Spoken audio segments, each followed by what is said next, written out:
Okay, we will start from Venezuela. In Venezuela, Americans confiscated some oil tankers, and then the Chinese used their tankers to transport oil. So that means Chinese are challenging the Americans directly. Okay. Now, if you take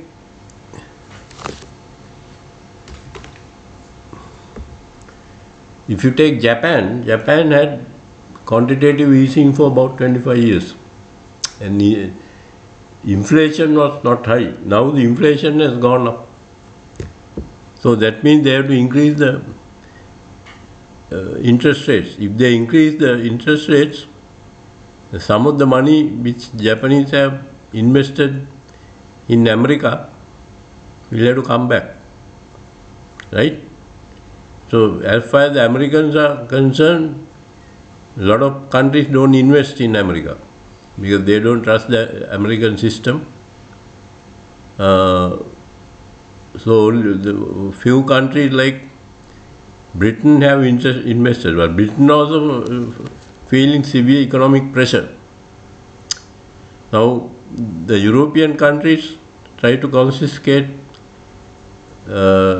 Russian dollars, and Russia has started lawsuits, something like 14 lawsuits against the European countries. So that means there is going to be division between the Russians and the European countries and so forth. Now America needs a lot of people to come and buy their bonds because they have severe budget deficits. So if most of these countries are not investing in America, then American dollar will fall. So my understanding is that American dollar will fall by about 30%, 40% in the next 5 years. So we should not hold much dollars. A lot of countries are going into gold, and you can't invest in silver because silver prices are very low. So you can't store silver. Individually you can store silver. So the hedge against inflation is silver and gold. In some of the agencies in Western countries, they manipulated the silver prices and gold prices, but now they can't manipulate anymore because people have they don't trust the American system. So a lot of people will not invest in America. So that means China will become more dominant, but China can't do it alone. They have to work with Russia. So this is good for us. So if you have one hegemony, whether it is America or Britain or China or Russia or anything like that, it's bad for us. If you have multinodal, NODAL, okay? So I don't like to use this multipolar. I think the better word is nodal, nodes, NODES and nodal. And if you take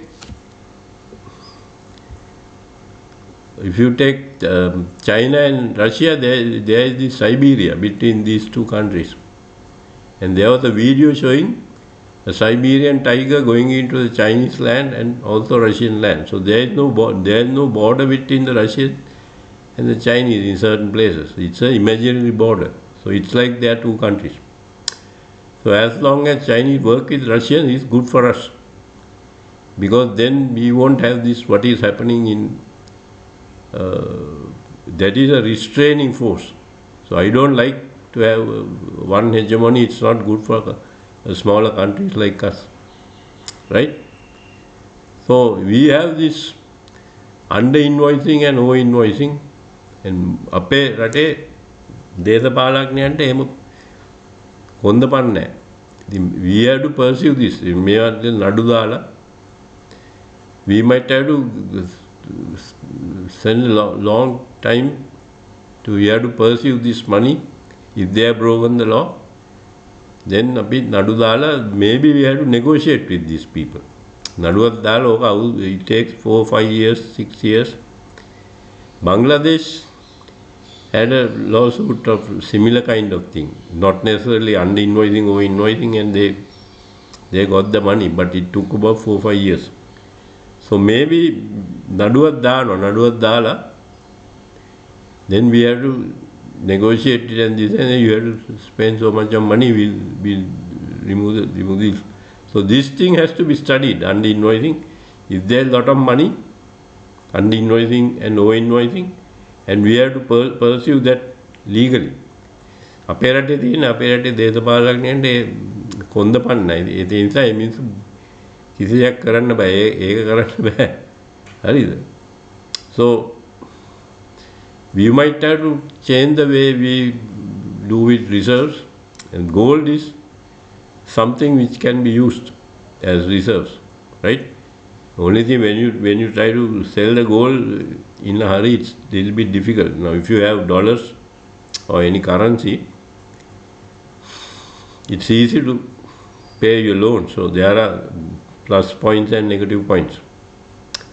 So this what is happening in Venezuela is very important for us, because that means the Americans are losing their power. Okay, so it's good. It's good for country like us. And we'll have to negotiate with these our debtors. අපේ ණය කට්ටියත් එක්ක මොනවාරි කතා කරලා ටික කාලයකට කල් දාගන්නේ. And if you have a lot of dollars abroad, then our politicians have to take the initiative, right? And try to get that money back.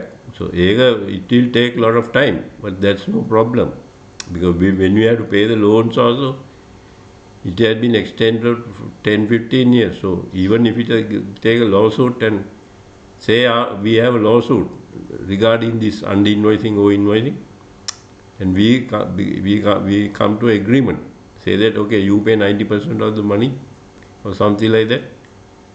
So legally කරන්න අමාරුයි. ඒ වුණාට අපේ රටේ දේශපාලනඥයන්ට කොන්දක් තියෙනවා. කොන්ද නැතුව මේක කරන්න බෑ. එතෙන් තමයි ප්‍රශ්නේ තියෙන්නේ.